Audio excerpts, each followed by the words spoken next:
podcast hari ini. Aku, Kanita Fajira, dipanggil Cira sebagai host podcast kali ini, dan rekan aku Rafa Reri suka dipanggil Caek. Nah, di podcast kita hari ini kita akan membahas Limbah rumah tangga. Dua narasumber ini adalah mahasiswi yang sedang meneliti limbah rumah tangga di Sungai Wudi di Surabaya. Nah, boleh banget kita sambut dua narasumber kita di podcast ini kepada Nora Safa Hasan dan Zun Denata. Halo guys! Halo. Oke, ini dua narasumber favorit kalian ini sudah ada. Halo. Boleh banget buat kalian memperkenalkan diri, silakan. Oke, mungkin dari aku dulu ya. Halo semua, nama aku Zuana Nata, biasa dipanggil Rere. Halo semua, nama aku Naura Safa Hasan, biasa dipanggil Naura. Halo Rere. Halo Rere. Hai. Di podcast kita hari ini kita akan menyampaikan tadi dengan materi limbah rumah tangga. Nah, kita di sini santai-santai aja ya. Kita juga sudah menyiapkan suatu pertanyaan buat kalian. Jadi kalian mungkin sudah menyiapkan catatan, boleh kalian lihat agar kalian bisa menjawabnya. Nah, kebetulan banget kemarin kan sebelum aku mengundang kalian berdua, aku melihat sosmed kalian nih. Isinya tuh tentang aliran sungai yang berbusa. Nah, itu kenapa sih? Kenapa sungainya bisa berbusa begitu dan kenapa bisa tercemar? Oke, mungkin aku yang jawab ya. Jadi kemarin itu kita berdua sedang meneliti Sungai Wudi yang ada di Surabaya. Nah, sungai tersebut itu tercemar sampai menimbulkan busa di sungai tersebut. Nah, kenapa bisa menimbulkan busa? Itu tuh karena setelah saya teliti ada 80% dari polutan yang ada di sungai itu adalah berasal dari air limbah rumah tangga, dan kebanyakan adalah dari air sabun. Wah, berarti air sabun itu bahaya banget ya, bisa Benar. mencemarkan aliran sungai. Ya, karena nggak bisa dipungkiri kan, aktivitas manusia tuh nggak jauh-jauh dari air, kayak mandi, nyuci piring, nyuci baju, pasti nggak jauh-jauh dari air. Nah, itu kenapa air sungai itu tuh bisa tercemar dari air sabun. Apalagi air sabun itu kan pasti berasal dari deterjen ya. Nah, deterjen itu mengandung zat-zat yang berbahaya, salah satunya zat surfaktan.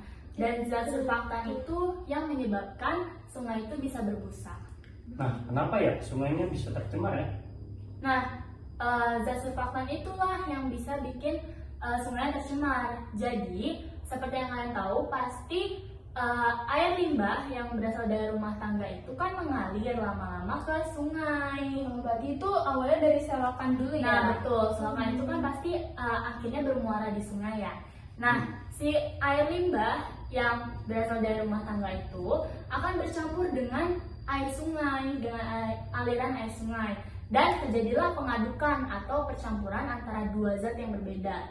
Dan zat surfaktan ini kan memiliki kemampuan untuk menurunkan tegangan air. Dan pada akhirnya ketika terjadi percampuran dua zat, terus terjadinya turunnya tegangan air dan timbullah busa itu. Karena logikanya kan air sabun kita kocok aja langsung timbul busa kan? Ya. Apalagi ada zat yang berbahaya gitu. Nah, di sini gue juga ada pertanyaan nih. Cara menanggulangi dan cara mencegah hal tersebut itu tidak terjadi lagi gimana ya? Nah, yang dari kita dengar dari Rere itu bahaya banget kan? Tapi ingat kata pepatah, setiap masalah ada jalannya. Asik. Berarti ada cara penanggulangannya dan cara mencegahnya. Betul.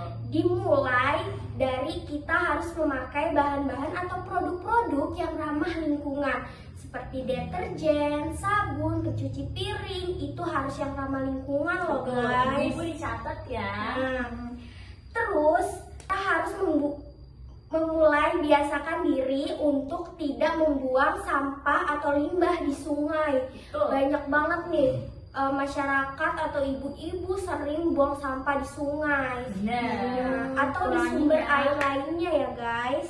Dan pastinya melakukan IPAL yang benar. Nah, dari sebelum itu, dari masalah yang terjadi, agar tidak terjadi lagi, sebenarnya kita bisa mencegahnya loh. Bener banget. Jadi sebelum kejadian kita mencegah dulu. Nah, iya.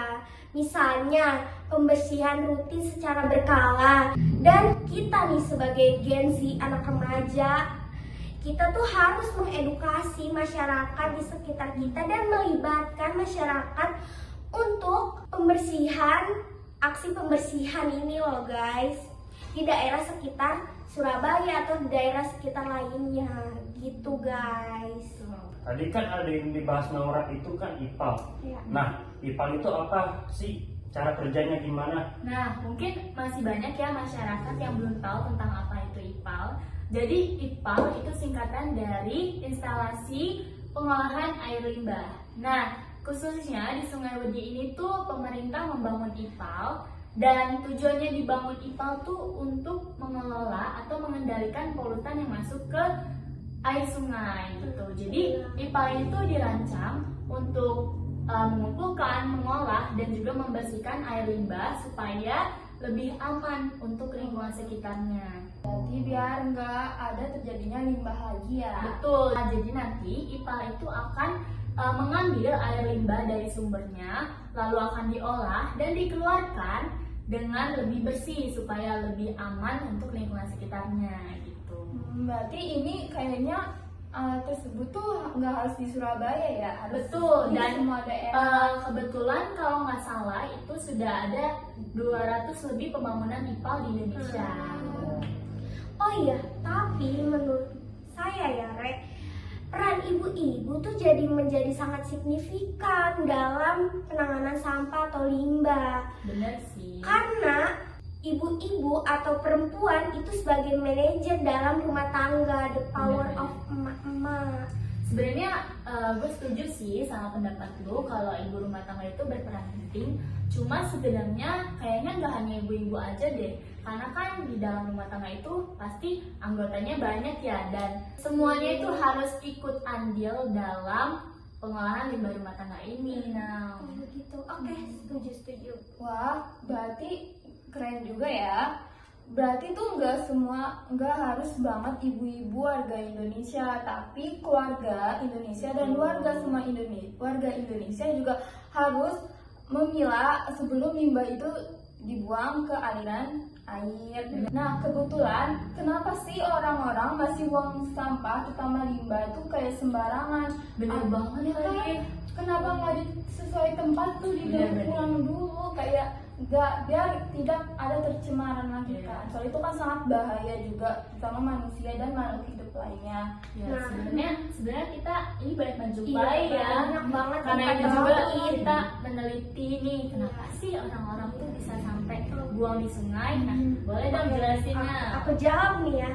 Karena di Indonesia sebagian masyarakat ini minim banget kepedulian dan kesadaran terutama terhadap 100%. lingkungan. Karena sebagian dari mereka tuh nggak tahu dampak buruk dari membuang limbah dan sampah sembarangan untuk kesehatan. Lucunya lagi, itu tuh sampai ada yang ingetin kalau buang sampah di sini nanti kena azab lah, kesurupan lah. Emang ada-ada aja warga plus Bener-bener. 2 ini. Saking gregetnya ya. Iya betul.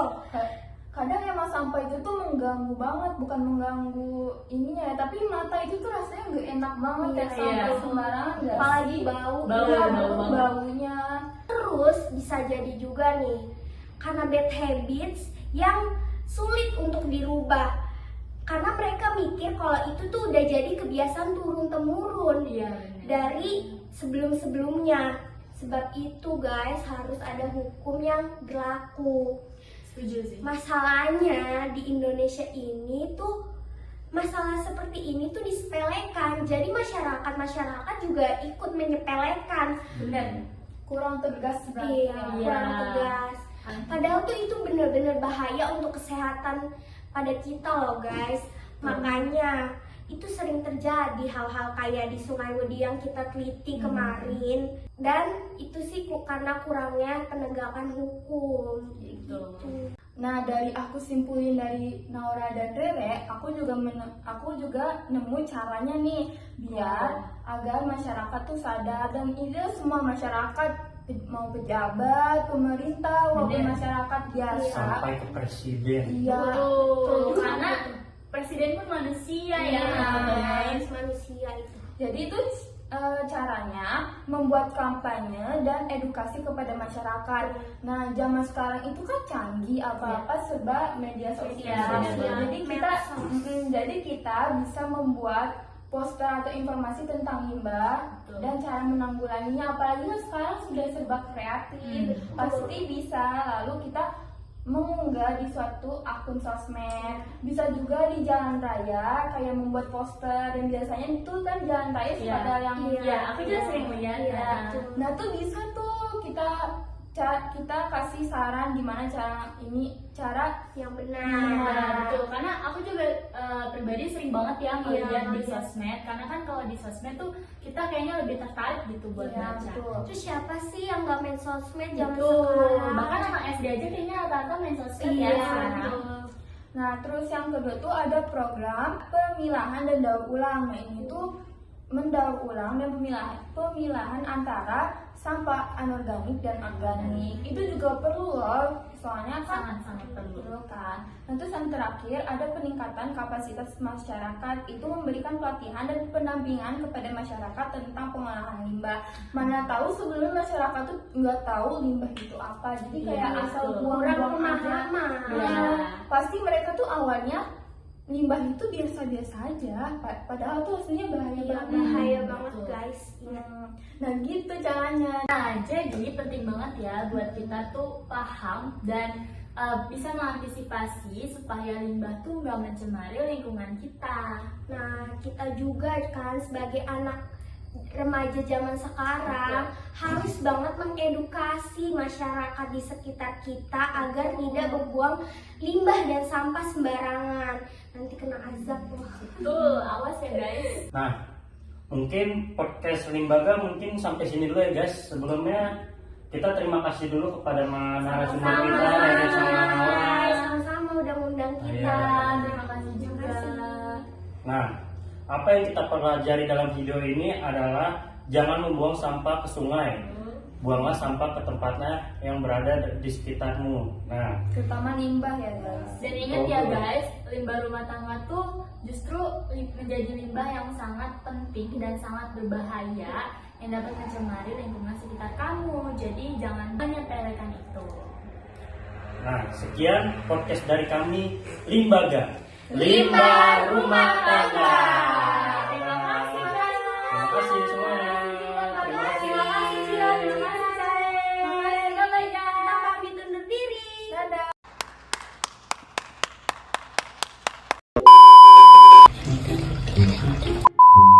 Tiba-tiba. Iya, udah.